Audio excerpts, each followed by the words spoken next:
pile. It's cars out of the Secan. First time in, embarrassingly, I've got to say, about a year.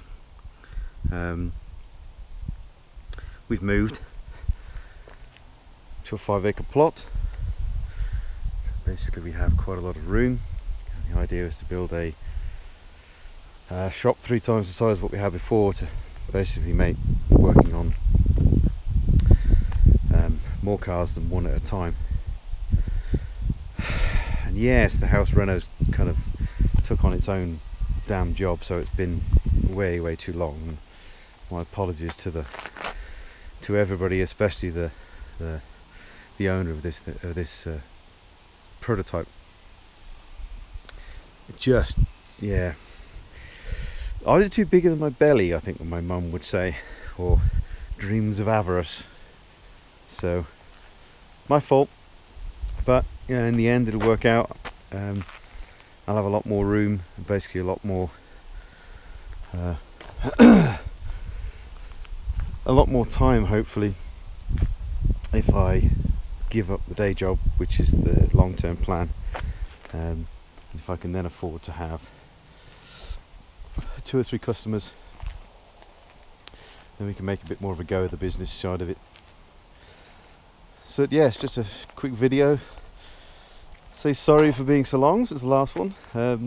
No, I haven't stopped the project. The turbo car, or the shop car, what do you want to call it, is still at the welder's. He's very kindly kind of stored it. I told him it wasn't a huge urgency, and he's literally took me to the word.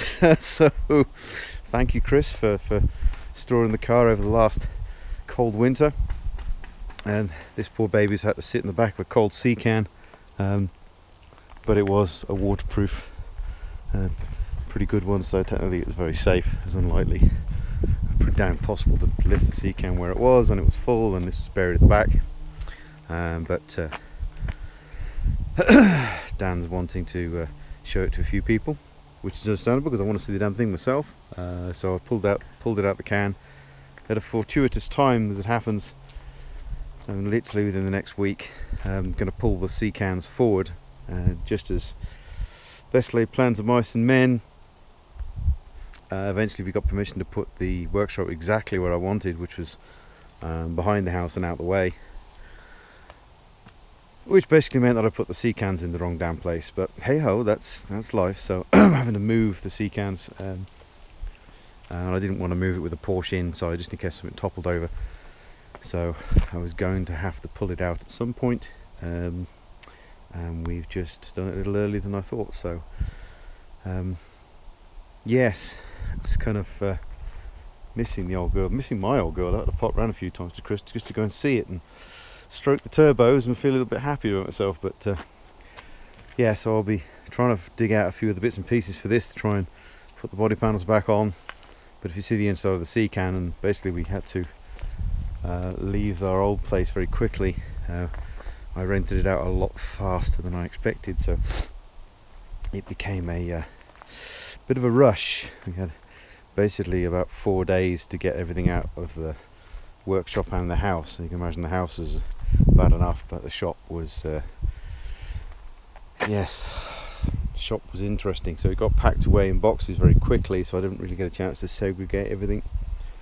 So yes, it's going to be fun, but hey ho.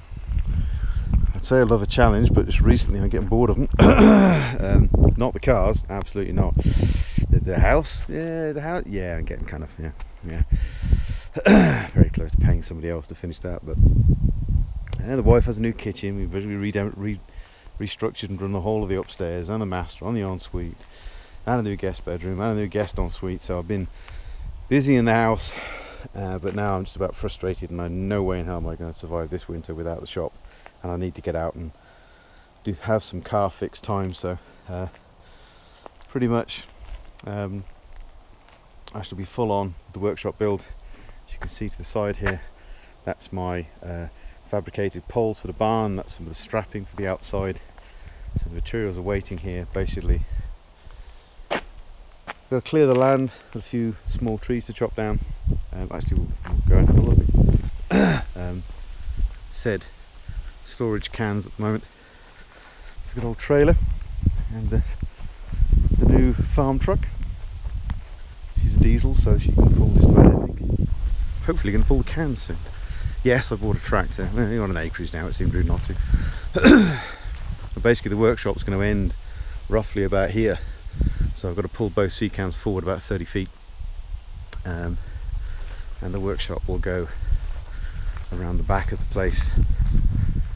And I've got to pull a few of these smaller trees out. It's going to go here. So there's a bit of land clearance, but nothing I think the old tractor can't clear off in a day or so. It's also the highest part of the land on the whole plot, actually, in the whole 5 acres, which is kind of nice. So there will be a little bit of grade leveling to do. Not much. Most of it on this side, to be honest, is pretty level, within about a foot, which is, you know, easily sorted out with gravel. So yes, all of this has got to come down, and both those cans have got to move that way, which is going to be fun. So, but you know, have digger will move. Won't be pulling it with a digger, but I will be lifting the front end up to put some skids underneath. Lift it up with a bucket at the front, tilt, put some skids underneath, and then just basically pull the sea can with the said diesel. So yes, so that's what I've been doing with. Unfortunately, it's not really car related the last 12 months, which has stressed me a little bit. But I'm getting close to being back at it now. So once the shop starts to get built, I'll be itching to get in it. So it's probably still going to be Christmas before I get the shop and turn the heat on. I'm building a pole barn, which is a lot faster than doing other forms of construction, so it's very quick, which is one reason for doing a pole barn and everything else. But anyway, yes, this as it is. There's the 62 panel's just resting on top at the moment. It's not really bolted down, but so it was literally how we put it in the can. We were still finishing all the aluminium panels off, if you remember rightly, and I've just got to the point now where panels being finished, we need to make sure the inner arches fit the panels. Obviously you can see there's a bit of a gap, so we were just dicing with a black line where the fold point is and moving everything, and then would re-glass over the top of these panels to blend everything in, so that basically the body panels fit directly up to, and there's a direct seal. But yes, so that's what I've been doing over the last 12 months. So again, my apologies for not really doing many videos or posting many pictures. So we'll take a few pictures today, but not so much of progress on the car, more realistically just to keep a bit of interest rolling. So there you go. Finally, he says I'll post a few pictures of the garage, oh sorry, the workshops we're saying, as we build it. So follow that, and then hopefully we'll be back full on car building. Okay, I'll speak to you all soon, and have fun.